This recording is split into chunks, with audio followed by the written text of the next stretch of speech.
Para este exquisito adobo vamos a utilizar alrededor de 250 gramos de chile ancho y 150 gramos de chile guajillo. Y lo primero que vamos a hacer es quitar el tallo de estos chiles y les vamos a quitar toda la semilla que llevan adentro. La idea únicamente es quedarnos con la piel de los chiles para poder realizar nuestro adobo. Vamos a hacer el mismo procedimiento con todos nuestros chiles.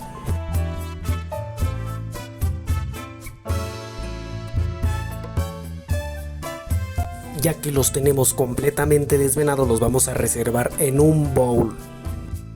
Acá aparte tengo 2 cebollas que partí por la mitad y las voy a partir en gajos. Realmente no importa el tamaño si esté muy chico o muy grande, ya que los vamos a agregar en un sartén o en una plancha con suficiente manteca para que se vayan sofriendo lentamente. Acá tengo alrededor de 8 ajos, lo que estoy haciendo es aplastándolos para que se les despegue también toda esta cáscara y vamos a ir pelándolos. Ya que tenemos nuestra plancha caliente con suficiente manteca, le vamos a añadir nuestras cebollas y nuestros ajos hasta que queden bien tatemados, bien caramelizados, y los vamos a estar meneando constantemente hasta que queden así de este color, y los vamos a reservar en un bowl de igual manera para que se vayan enfriando.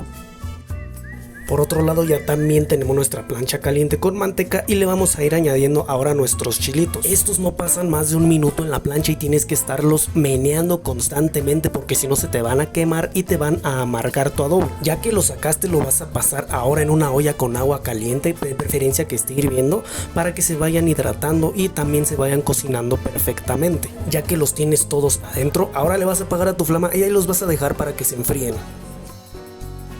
Ya que esté un poco frío todo, y te digo que esté un poco frío porque debe de estar más o menos tibio para que no se te vaya a botar la licuadora de lo caliente que están los ingredientes. Ahora sí, aquí vas a ir añadiendo nuestra cebolla, nuestros ajos y todos los chilitos. Ya nada más para terminar de sazonar le ponemos un toquecito de orégano, sal y pimienta.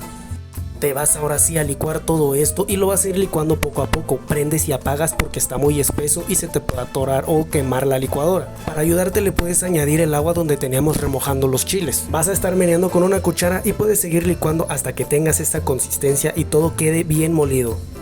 En una olla o cacerola vas a añadir un toque de manteca con cebolla finamente picada. La vas a citronar, es decir que quede de un color doradito y caramelizado. Ya que lo tienes listo, le vas a añadir todo nuestro adobo, lo vas a escurrir bien y le vas a quitar todo ese adobito. No se debe de desperdiciar nada. Te puedes ayudar añadiéndole media licuadora de agua para que se limpie bien y también para que te quede un poco líquido, porque lo vamos a dejar reducir durante aproximadamente 30 minutos. Ahora, como puedes ver, quedó un poco más líquido, no te preocupes, no pasa nada. Lo tapas y a flama baja lo vamos a dejar reducir durante este tiempo que te comenté, hasta que finalmente te queda de esta consistencia y lo puedes utilizar para cualquier preparación en adobo.